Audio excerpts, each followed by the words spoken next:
அப்படின்ற முயல் தன் குடியிலிருந்து வெளியே வருது.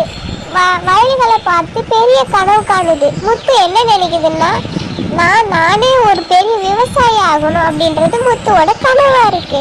முத்து கோடாரி, கூடை, தண்ணீர் குடம் எல்லாம் தயார் செஞ்சு நிலத்தை சுத்தம் செய்ய ஆரம்பிக்குது. அவன் கூட கோகோ அப்படின்ற நண்பரும் ஓடி வந்து உதவியும் செய்யறான். முத்தே, நீ உண்மையிலேயே விவசாயம் செய்வியா அப்படின்னு சொல்லி கோகோ கேட்கறான். முத்து, ஆமா, நான் எல்லாருக்குமே விவசாயம் செஞ்சு இயற்கை வகையில காய்கறிகள்லாம் வளர்த்து எல்லாருக்குமே நான் கொடுக்க போறேன் அப்படின்னு சொல்லி முத்துவும் சொல்றான். முத்து கேரட், சுண்டல், தக்காளி, பயிர் வகைகள்லாம் வாங்கி அன்போட விதைக்கவும் ஆரம்பிக்கிறான். மெலோடி பேர்டு மேல இருந்து என்ன பண்ணுதுன்னா, காற்று வீசுறத பார்க்குது. மெதுவா வீச ஆரம்பிக்குது காத்தும். மெலோடி பேர்டும் நம்ம முத்துவுக்கு ஒரு நல்ல ஃப்ரெண்டாகவும் இருக்கு.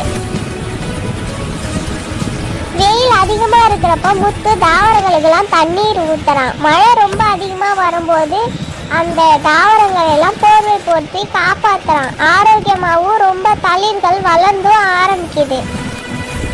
திடீர்னு காகங்கள்லாம் வந்து விதைகளை தின்ன தொடங்கியது. முத்து பயப்படுறான், ஐயோ நம்ம போட்ட காய்கறிகள்லாம் இந்த மாதிரி எல்லாம் வந்து சாப்பிடுதே அப்படின்ட்டு. ஆனா அந்த குருவி ஒரு யோசனை சொல்லுது, நம்ம ஏன் ஒரு பொம்மை வந்து ரெடி பண்ணக்கூடாது, ரெடி பண்ணா கண்டிப்பா இந்த காகங்கள்லாம் வராது அப்படின்னு சொல்லிட்டு தன்னுடைய நண்பன், குருவி நண்பன் வந்து சொல்றான்.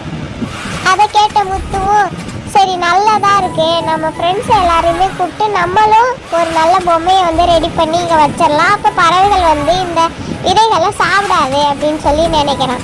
அதே மாதிரி அந்த பொம்மை செஞ்சு வச்ச உடனே பறவைகளும் அந்த விதைகளை சாப்பிடவே இல்லை. வாரத்துக்கு ஒரு தடவை நல்ல சூப்பராக தாவரங்கள்லாம் ரொம்ப உயரமாகவே வளருது, ரொம்ப சத்தானதாகவும் வளருது. காய்கறிகள் பசுமையாக ஒளிருது. பார்க்கும்போதே முத்துக்கு ரொம்ப மகிழ்ச்சியாக இருக்கு. ஆட்டம் பாட்டத்தோட ரொம்ப ஆட்டமாக ஆடுறாங்க.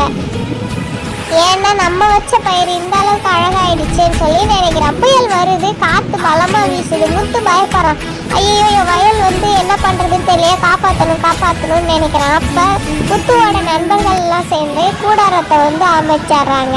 அதனால தாவரங்கள் காப்பாற்றியாச்சு. அடுத்த நாள் சூரிய வெளிச்சத்துல பார்த்தா இன்னும் வயல்கள்ல இருக்க தாவரங்கள் எல்லாமே உயிரோடு இருக்கிறத பார்த்து முத்து ரொம்ப நிம்மதியா இருக்கான். பல நிறங்கள்ல காய்கறிகள்லாம் இருக்கு, பறிக்க தயாரா இருக்கு.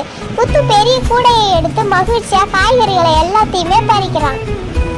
அதோட அவங்க நண்பர்கள் எல்லாருமே வந்து உதவுறாங்க காய்கறிகளை பறிக்கிறதுக்கு. முத்து ஒரு சிறிய ஆர்கானிக் சந்தையை ஒன்று ரெடி பண்ணி மந்தைகள், மான், பறவைகள் எல்லாம் பசுமையான காய்கறிகள் வாங்குறதுக்கு உதவி செய்யறான். முத்து, உன்னோட கேரட் ரொம்ப சுவையா இருக்கு அப்படின்னு சொல்லிட்டு ஒரு குட்டி ரேபிட் கஸ்டமர் வந்து முத்து கிட்ட சொல்றாங்க. முத்து ரொம்ப மகிழ்ச்சி ஆயிடுறான். முத்து ஒரு பெரிய விருந்துக்கு ஏற்பாடு பண்றான். எல்லாரும் அவன் வளர்த்த காய்கறிகள்ல உணவு செஞ்சு எல்லாருக்குமே கொடுக்கறான். அனைவரும் அவனை பாராட்டுறாங்க.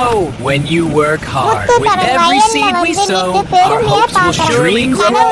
When you work hard, with every seed we sow, our hopes will surely grow.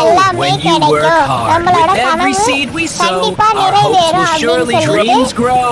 When you work hard, with every seed we sow, our hopes will surely grow. Dreams grow. When you work hard, with every seed we sow, our hopes will surely grow. When you work hard, with every seed we sow, our hopes will surely grow. When you work hard, with every seed we sow, our hopes